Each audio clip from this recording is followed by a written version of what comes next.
नमस्कार।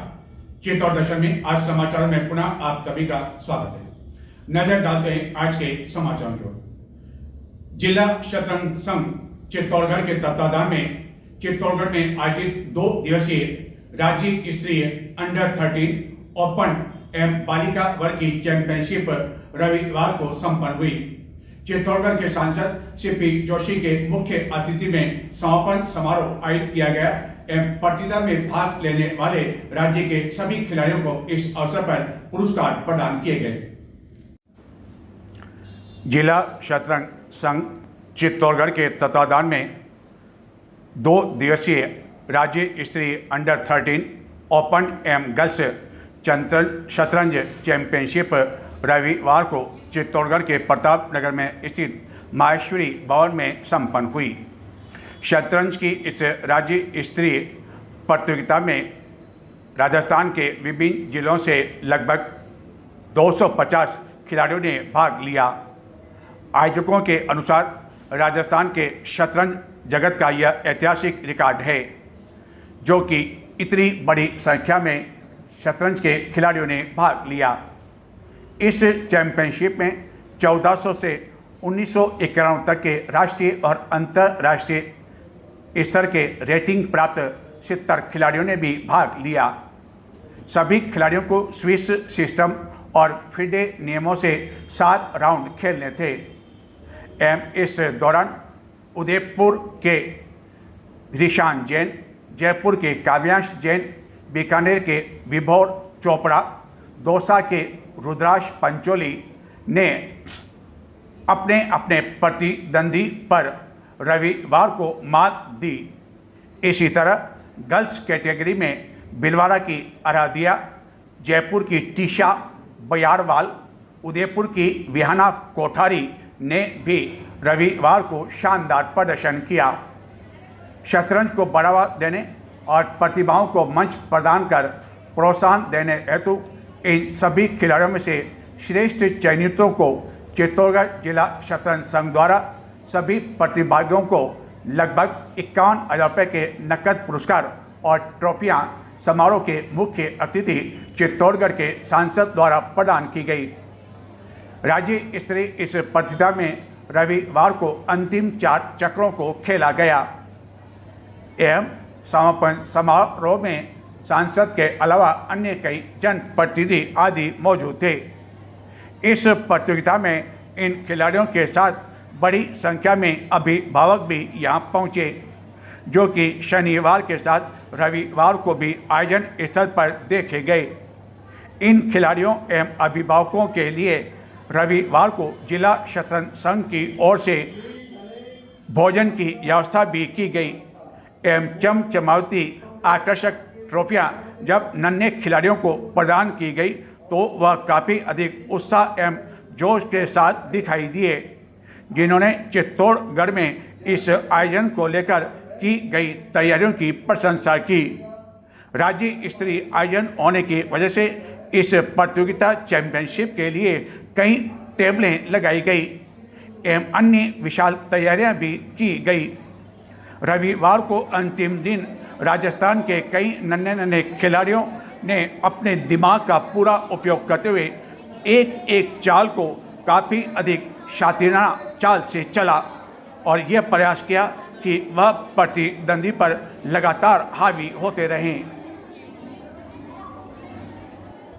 प्रतिदिन देश के विभिन्न क्षेत्रों से ऐतिहासिक दुर्ग भ्रमण करने के लिए कई पर्यटक आते हैं, लेकिन इन पर्यटकों को रविवार एवं अन्य अवकाश के दिनों में खासी परेशानियों का सामना करना पड़ता है।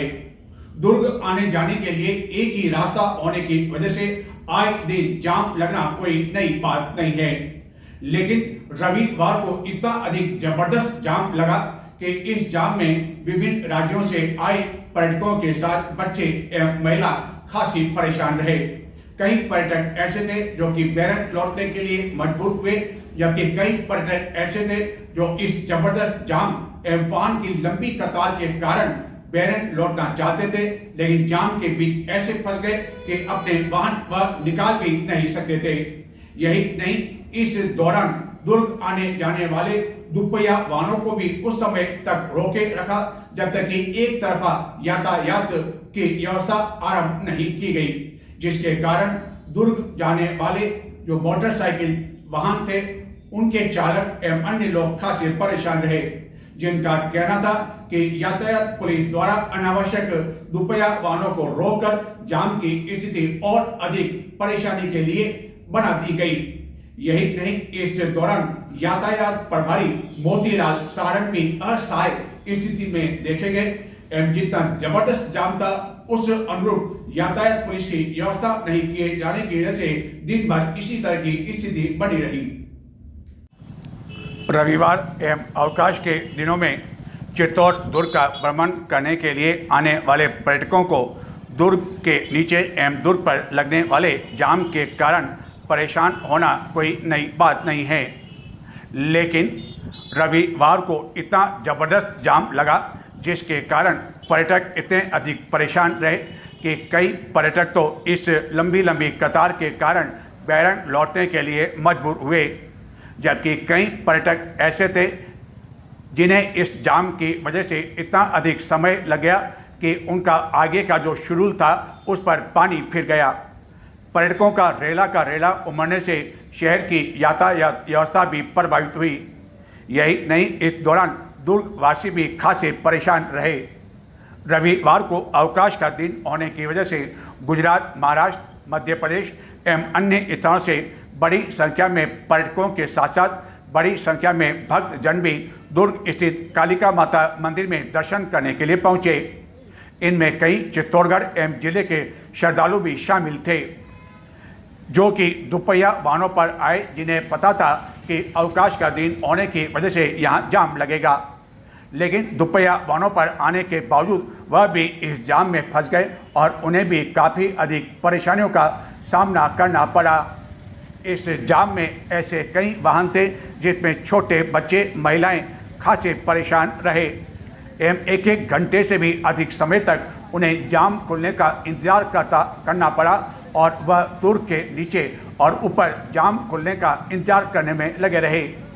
संभवतः पहली बार इस जाम में दुर्ग पर निवास करने वाले लोगों के साथ ही दुपहिया वाहनों पर सवार लोगों को भी एक तरफा यातायात व्यवस्था के दौरान पाडन पोल के समीप मौजूद यातायात प्रभारी मोतीराम सारन रोकने में लगे रहे एवं उन्हें भी अन्य वाहनों के साथ खड़े रहने एवं इंतजार करने को कहा जाता रहा, जबकि दुपहिया वाहनों पर सवार लोगों का कहना था कि दुर्ग मार्ग इतना संकरा भी नहीं है कि दुपहिया वाहनों की वजह से जाम की स्थिति उत्पन्न हो जाए एवं जाम के दौरान दुपहिया वाहनों को आने जाने की अनुमति दी जानी चाहिए एवं उन्हें अनावश्यक ही परेशान किया जा रहा है।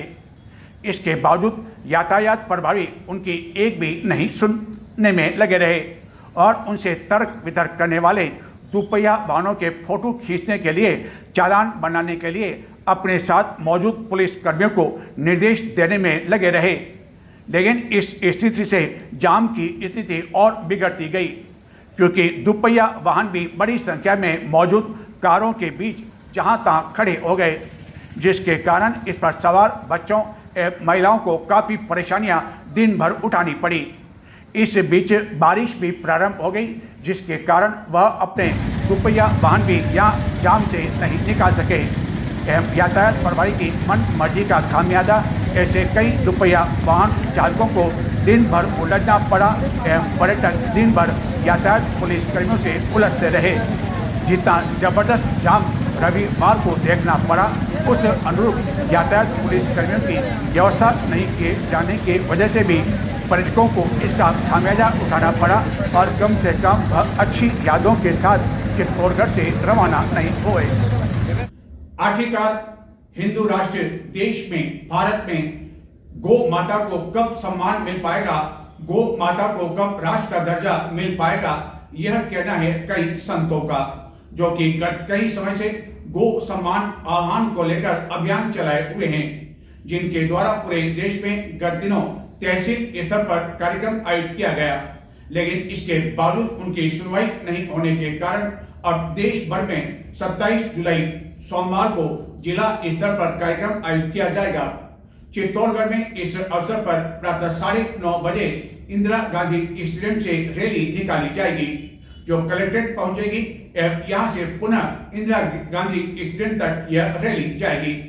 इस रैली में अधिकाधिक संख्या में भाग लेने के लिए चित्तौड़गढ़ के विधायक चंद्रभान सिंह आर्या द्वारा भी लोगों से अपील की गई। चित्तौड़गढ़ में बूंदी मार्ग पर स्थित राम द्वारा में 29 जुलाई से 22 अक्टूबर तक चातुर्मास का आयोजन किया जाएगा। इस दौरान युवा संत दिग्विजय महाराज के मुखारबिंद से कथा के साथ ही 22 अक्टूबर तक अन्य कई आध्यात्मिक कार्यक्रम आयोजित किए जाएंगे। इस आयोजन को लेकर सभी आवश्यक तैयारियां लगभग पूर्ण कर ली गई है। चातुर्मास के इस कार्यक्रम को लेकर संत दिग्विजय राम महाराज ने रविवार को पत्रकारों से बातचीत करते हुए विभिन्न जानकारी दी। वहीं उन्होंने गो सम्मान आह्वान अभियान के बारे में भी जानकारी दी। बूंदी मार्ग स्थित रामद्वारा आश्रम में गुरु पूर्णिमा के अवसर पर 29 जुलाई से चातुर्मास सत्संग का शुभारंभ होने जा रहा है। 22 अक्टूबर तक चलने वाले इस आयोजन में प्रतिदिन शिव पुराण कथा, वैराग्य प्रसंगों की कथा सहित कई धार्मिक एवं आध्यात्मिक कार्यक्रम होंगे। चातुर्मास को लेकर संत दिग्विजय राम महाराज ने रविवार को पत्रकारों से बातचीत करते हुए विस्तार से इसकी जानकारी देते हुए बताया। 25 जुलाई से चातुर्मास आरंभ हो चुका है सभी संतों का, आपका भी। यदि आगामी दिनों की बात करें तो क्या क्या कार्यक्रम रहेंगे रामद्वारा चित्तौड़गढ़ में? रामद्वारा चित्तौड़गढ़ बूंदी रोड, ये स्थान जो है प्राचीन बहुत समय से यहाँ पर चातुर्मास की परंपरा रही है। और जैसा कि हर संप्रदाय में, हर पंथ में सभी संतों के द्वारा जो ये चातुर्मास काल है इसको भक्ति काल माना गया है। इसमें भक्ति का संवर्धन होता है और भक्ति करने के लिए, परोपकार, सेवा, पुण्यार्जन करने के लिए ये काल सर्वोत्तम माना गया है। रामस्नेही संप्रदाय में भी 3 मास की चतुर्मास की परंपरा है, जो कि अभी 25 जुलाई से प्रारंभ हो रहा है और ये 22 अक्टूबर तक चलेगा।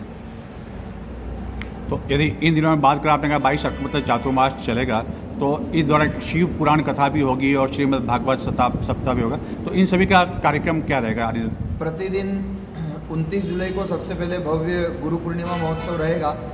देश विदेश से कई भक्तों का आगमन गुरु पूर्णिमा उत्सव पर रामद्वार में रहेगा। चित्तौड़ के भी कई भक्तों का और आसपास के कई क्षेत्रों से लोगों का आना रहेगा। उसी दिन से कथा प्रारंभ हो जाएगी। तो 29 जुलाई को गुरु पूर्णिमा भी है और सत्संग भी प्रारंभ होगा। प्रातः 10 बजे से 11 बजे तक प्रतिदिन 29 जुलाई से 26 सितंबर तक 10 बजे से 11 बजे तक तो शिव पुराण की कथा होगी और 11 बजे से 11:30 बजे तक गोपीचंद भर्तरी, जो वैराग्य की कथा है कि किस प्रकार से महाराज भर्तरी को वैराग्य हुआ, तो बड़ी सुंदर कथा है। तो ये कथा है, दोनों कथाएं ये पूरे 2 महीने 10 से 11 शिव पुराण और 11 से 11:30 गोपीचंद भर्तरी की कथा रहेगी। विशेष उत्सव जो है श्रीमद् भागवत कथा बीच में 1 सितंबर से 7 सितंबर तक रहेगा, जिसका समय 9 बजे से 12:30 बजे तक रहेगा। उसमें 4 सितंबर की जन्माष्टमी है और जन्माष्टमी के दिन ही सदगुरुदेव भगत राम जी महाराज का पुण्य दिवस है।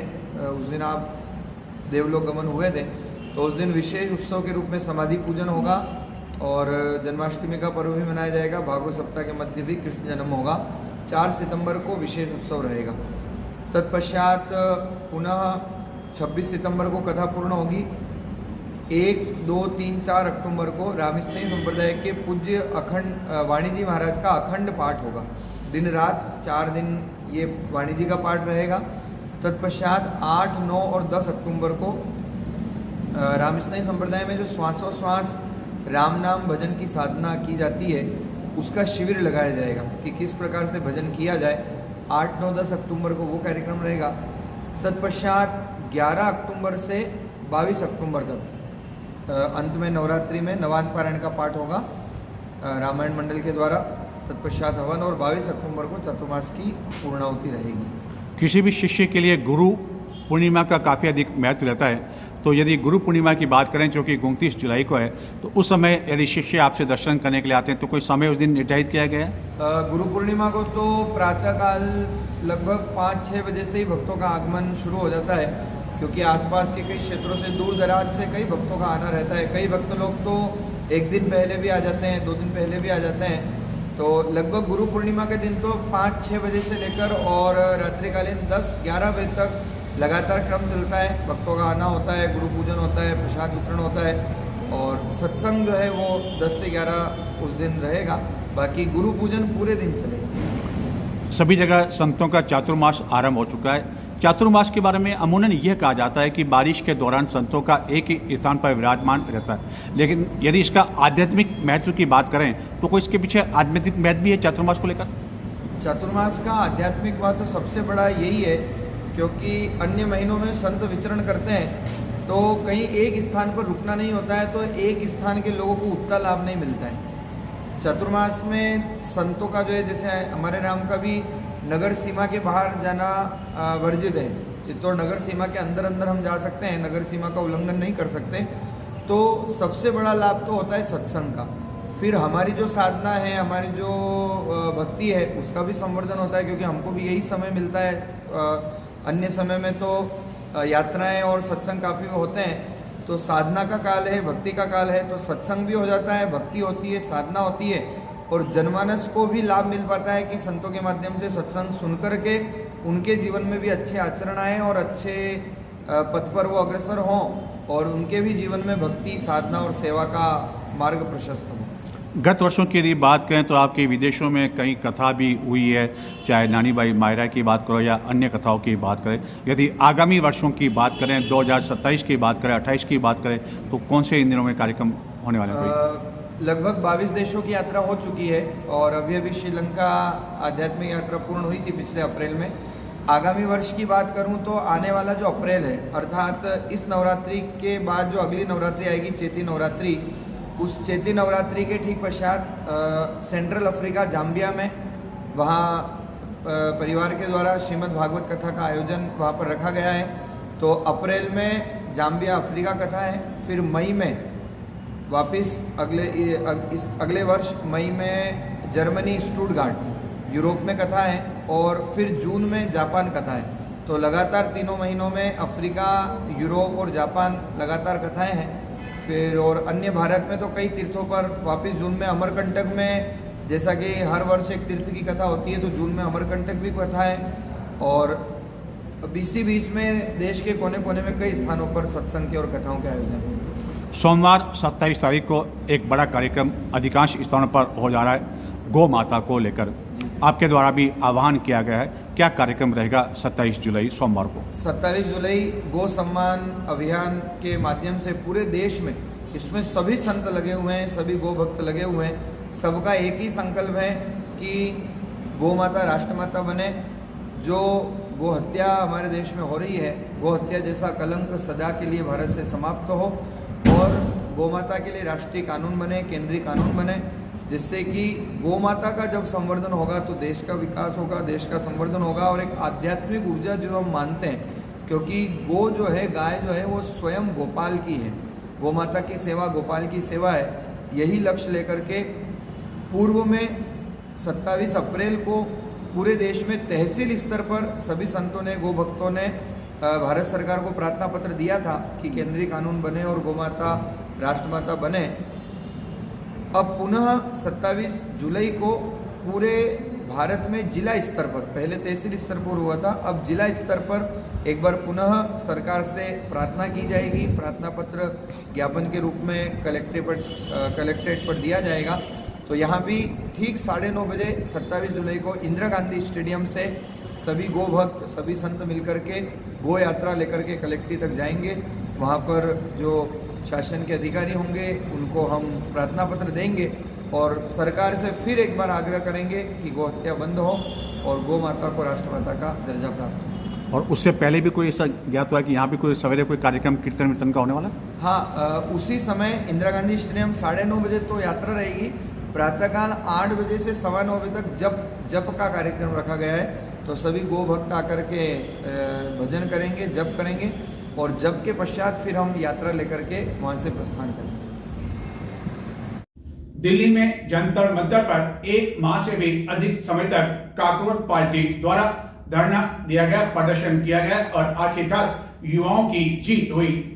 केंद्रीय शिक्षा मंत्री को अपने पद से त्याग पर देना पड़ा और इसी को लेकर निम्बाड़ा में एनएसयूआई द्वारा विजय जुलूस निकाला गया, जिसमें कई कार्यकर्ता अपने हाथों में मशाल लिए चल रहे थे।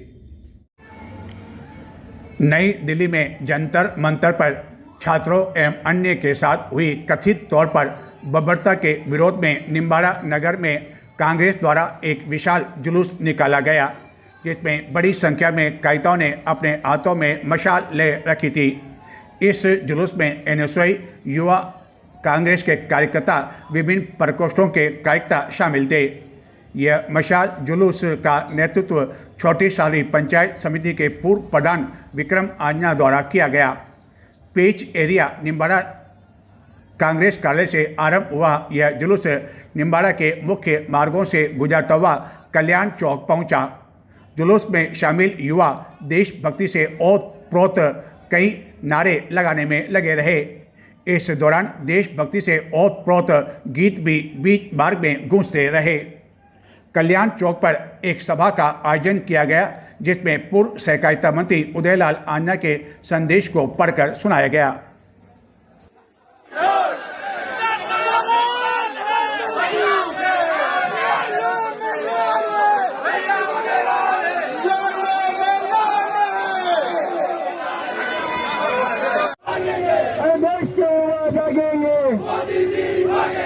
नरेंद्र मोदी पेपर चोर गद्दी चोर, पेपर चोर पेपर चोर चंदा चोर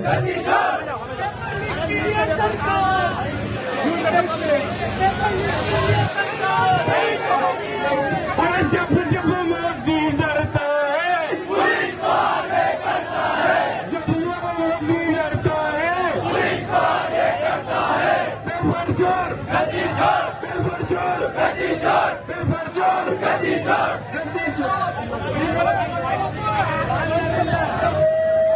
और अभी का पेपर कहाँ मिलेगा? के बारे में अभी का पेपर कहाँ?